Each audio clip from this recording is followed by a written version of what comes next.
Team India head coach Gautam Gambhir పై అప్పుడే విమర్శలు మొదలయ్యాయి. గౌతీ నిర్ణయాలను కొందరు తప్పుపడుతున్నారు. శ్రీలంకతో సిరీస్ నుంచే హెడ్ కోచ్ గా గంభీర్ బాధ్యతలు తీసుకున్నాడు. టీ20 సిరీస్ లో తనదైన ముద్ర వేశాడు.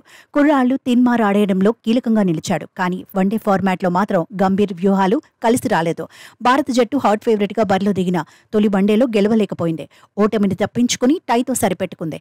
రెండో మ్యాచ్లోనూ గంభీర్ వ్యూహాలు బెడిసికొట్టాయి. ఆతిథ్య జట్టు స్పిన్ బలం ముందో భారత జట్టు నిలవలేకపోయింది. దీంతో గంభీర్ను కొందరు ఆడేసుకుంటున్నారు.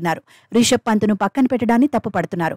బ్యాటింగ్ ఆర్డర్లో వాషింగ్టన్ సుందర్ను ముందుగా పంపడము పొరపాటే అంటున్నారు. ఇదే సమయంలో మాజీ ప్లేయర్ ఆశీష్ నెహ్రా కూడా స్పందించాడు.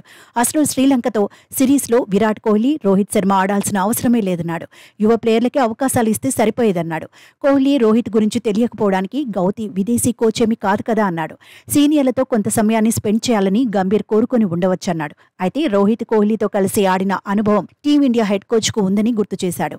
భారత్లో సిరీస్లో ప్రారంభమైనప్పుడు సీనియర్లు ఎంట్రీ ఇస్తే సరిపోయేదన్నాడు. అయినా లంకలో కోహ్లీ, రోహిత్ ను బరిలో దింపాలనేది వ్యూహంలో భాగమే ఉండొచ్చన్నాడు. యువ ప్లేయర్లను పరీక్షించడానికి లంక సిరీస్ వేదికైతే బాగుండేదన్నాడు.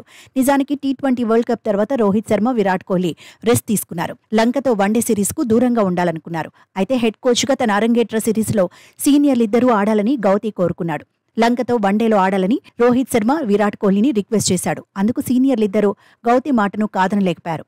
లంకలో ఆడేందుకు అంగీకరించారు. కోహ్లీ, రోహిత్ ఎంట్రీతో టీమిండియా అదిరిపోయే విజయాలు సాధిస్తుందని గంభీర్ కూడా ఎక్స్పెక్ట్ చేశాడు. టీ20 సిరీస్తో పాటు వన్డేలోనూ దమ్ము చూపించాలనుకున్నాడు.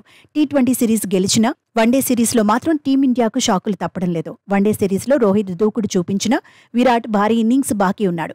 మూడో వన్డేలో టీమిండియా ఎలా ఆడుతుందనేది ఇప్పుడు ఆసక్తికరంగా మారింది. ఒక రకంగా కెప్టెన్ రోహిత్ శర్మ, కోచ్ గంభీర్పై ఒత్తిడి పెరిగిందనే చర్చ జరుగుతోంది. ఇదే టైంలో గౌతీ వ్యూహాలపై మాజీలు బౌన్సర్లు సంధిస్తున్నారు.